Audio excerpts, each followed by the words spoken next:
Hi అండి. మనము ఈ బుట్ట చేతులు పెట్టమన్నారండి. కాకపోతే ఇంత క్లాత్ లేదు, వచ్చినంత వరకు ఉన్నంత వరకే పెట్టమన్నారు. అందుకని ఇదే హ్యాండ్ ఎలా కట్ చేయాలో కటింగ్ చేసి చూపిస్తాను, చూద్దాం రండి. ముందు సేమ్ ఇది ఎలా ఉందో అలాగ లైనింగ్ కటింగ్ చేసుకుందామండి. ఇదిగోండి, ఇది హ్యాండ్ పొడవండి, ఇంతవరకు తీసుకున్నాము. ఇది హ్యాండ్ లూజ్ అండి. ఇది అసలండి, ఖర్చుల కోసం 2 ఇంచెస్ తీసుకుందాము. ఇదేమో పొడవు, ఇది చంక పొడవు అండి, ఇంతవరకు వచ్చింది. ఇది చంక పొడవు దగ్గర నుంచి చేయి పొడవు క్రాస్గా తీసుకున్నామండి. దీన్ని నార్మల్ హ్యాండ్ ఎలా కటింగ్ చేసుకుంటామో అలాగే కటింగ్ చేసుకున్నాము, క్రాస్ కూడా తీసుకున్నామండి. ఇప్పుడు మనము బుట్ట చేతి కోసం అండి ఉన్న క్లాత్ని ఎంతవరకు తీసుకోవాలంటే, మనకి ఈ హ్యాండ్ రాగా ఎంత మిగిలితే అంత మిగిలిందంతా బుట్టకు పనికి వస్తుందండి. ఈ హ్యాండ్ మనము ఉన్న క్లాత్లో డబుల్ ఫోల్డ్ చేసుకుందామండి. ఇదిగోండి, ఇది ఉన్నది మనకి క్లాత్. దీన్ని ఇదిగోండి, ఇదేను, దీన్ని ఇలా డబుల్ ఫోల్డ్ చేసుకుందాము. డబుల్ ఫోల్డ్ చేసుకొని ఈ లైనింగ్ అనేది ఎంతవరకు వచ్చిందో మనకి అంతవరకు పెట్టుకుందామండి. అంతవరకు పెట్టుకుంది, ఈ మిగతా ఇంతవరకు మిగిలింది కదండి, ఇది మన బుట్ట కోసం పెట్టుకున్నట్టండి.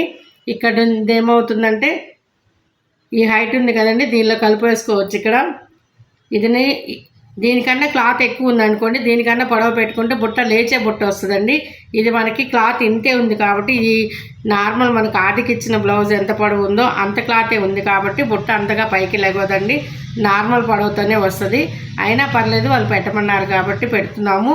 ఇప్పుడు ఇది ఎంతవరకు ఉందో ఆ క్లాత్ ఈ బాక్స్ లాగా గీసుకుందాము. ఈ బాక్స్ లాగా గీసుకున్న దగ్గర నుంచి మిగిలింది హ్యాండ్ ఎలా ఉందో అలాగే గీసేసుకొని కటింగ్ చేసుకుందామండి. ఇంకా దీనిలో ఏం మార్పు ఉండదు. ఈ మిగిలింది మాత్రమే మనకి ఇట్లా ఎక్స్ట్రా తీసుకుంటే ఖర్చు వచ్చేస్తుందండి. ఈ బుట్ట పెట్టేసుకోవచ్చు. ఈ ఎంతన్నా బుట్ట రాని, 4 కుచ్చులు రాని 5 కుచ్చులు రాని వచ్చినంత వరకు బుట్ట పెట్టుకుందామండి. అయినా కూడా పర్లేదు, 5 ఇంచులు వచ్చిందండి. 5 ఇంచులు అంటే కొంచెం ఎక్కువే వచ్చినట్టు. ఎందుకంటే దాదాపు 5.5 ఉంది. 5.5 అంటే కొంచెం ఎక్కువగానే వస్తుంది, పర్వాలేదు, మరి ఇదిగా రాదు. కాకపోతే హైట్గా లేచిండే బుట్ట రాదండి. నార్మల్గా మనకి లేకపోయినా మంచి బుట్టగానే కనిపిస్తుంది. నేను ఇప్పుడు కటింగ్ చేసి చూపిస్తాను, కుట్టాక కూడా మీకు చూపిస్తాను. సేమ్ ఇది ఎలా ఉందో అలా కటింగ్ చేసుకుందామండి.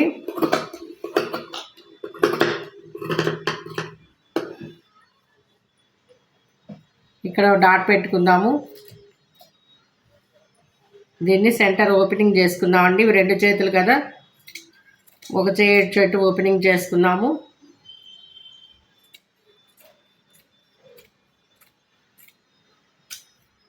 ఇక్కడ కూడా ఒక డాట్ పెట్టుకుందామండి. ఈ నార్మల్ లైనింగ్ కాకుండా మా శారీలో క్లాత్ ఎంతవరకు ఉందో అంతవరకు కూడా ఒక డాట్ పెట్టుకుందాము. ఇక్కడ కూడా ఒక డాట్ పెట్టుకుందామండి. ఎందుకంటే మనము ఇంతవరకు కుర్చీ పెట్టుకోవాలి. ఇది నార్మల్ హ్యాండ్ కోసమని, మనం కుట్టేటప్పుడు గుర్తు కోసమండి. కింద మనకి మిగిలిన క్లాత్ చాలా సన్నగా ఉందండి. ఈ క్లాత్తోనే కింద పట్టీ వేసుకుందాము. లేదంటే గోల్డ్ కలర్ ప్లెయిన్ క్లాత్ అయినా వేసుకోవచ్చండి. నేను కుట్టిన తర్వాత మీకు చూపిస్తాను ఎలా కుడదామనేది. క్లాత్ని బట్టి పట్టీ వెడల్పు వేసుకుందామా సన్నగా వేసుకుందామా అని చెప్తాను. కొత్త వాళ్ళ కోసం అండి. మీకు ఏదన్నా డౌట్స్ ఉంటే కామెంట్ చేయండి. కొత్త మోడల్స్ ఏమన్నా అవసరమైనా కూడా మీరు కామెంట్ చేయండి, నేను చూపిస్తాను. ఇదిగోండి, ఇప్పుడు స్టిచ్చింగ్ చేయడం చూపిస్తాను. మనము ఇది లైనింగ్ కటింగ్ చేసుకున్నాము. ఇది వచ్చి పైన క్లాత్ కటింగ్ చేసుకున్నాం కదండి. దీనికి వచ్చేసేమో ఎక్స్ట్రా 3 డాట్స్ పెట్టుకున్నాము. ఇదిగోండి, ఇది దీనికేమో సెంటర్ ఒక డాట్ వస్తుందండి. ఈ మనం ఎక్స్ట్రా పీస్ అంతా కూడా ఈ సెంటర్లో డాట్ దగ్గరికి రావాలి. ఫస్ట్ ఇలా 2 కలిపి చూడండి, పై క్లాత్ లోపల లైనింగ్ 2 కలిపి ఇలా స్టిచ్ చేసుకుందాము. ఈ ఫస్ట్ డాటు, ఈ సెంటర్ డాట్ వచ్చేసరికి చూడండి, ఈ సెంటర్ డాట్ దగ్గరికి రావాలి. ఈ మధ్యలో మిగిలిందంతా కూడా మనము ఎన్ని బుట్ట ఫ్రిల్స్ వస్తే అన్ని పెట్టుకుందాము. చూడండి, నేను చూపిస్తాను కుట్టి.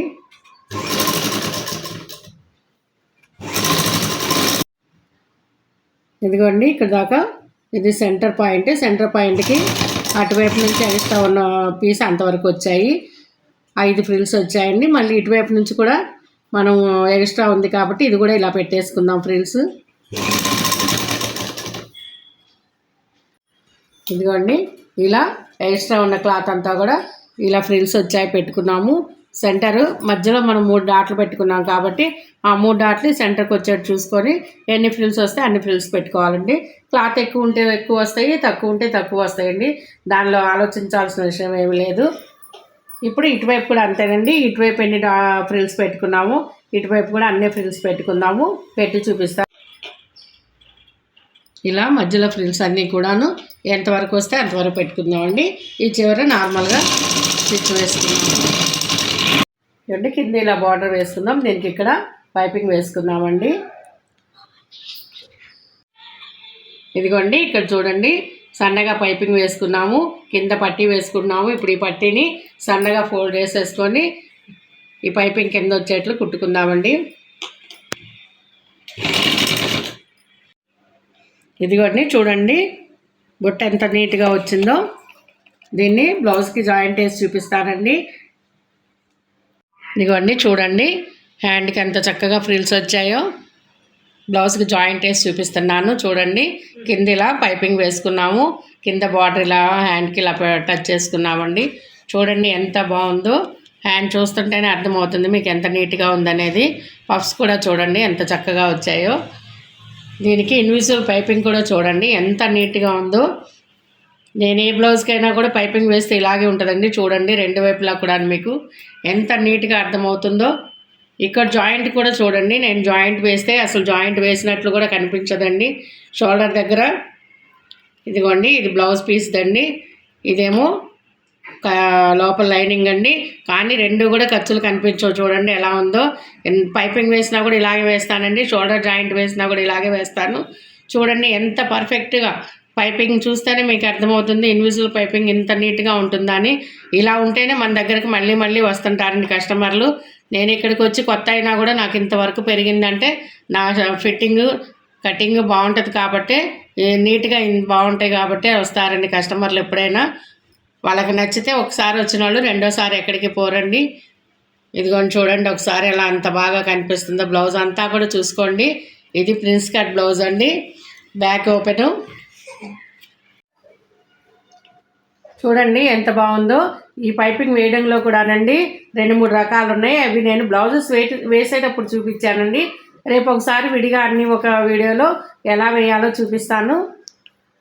కొత్త వాళ్ళ కోసం అండి, ఈజీగా ఉంటుంది ఒకే దానిలో చూస్తే నేర్చుకోవడానికి. అందుకని చెప్పేసి పైపింగ్స్ ఎన్ని రకాలు ఉన్నాయి అన్నీ కలిపి ఒకే వీడియో చేస్తానండి. అప్పుడు నేర్చుకుందరు.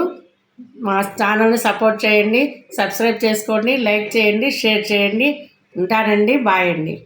Thanks for watching. Please subscribe and support our channel Manasa Manu Vlogs.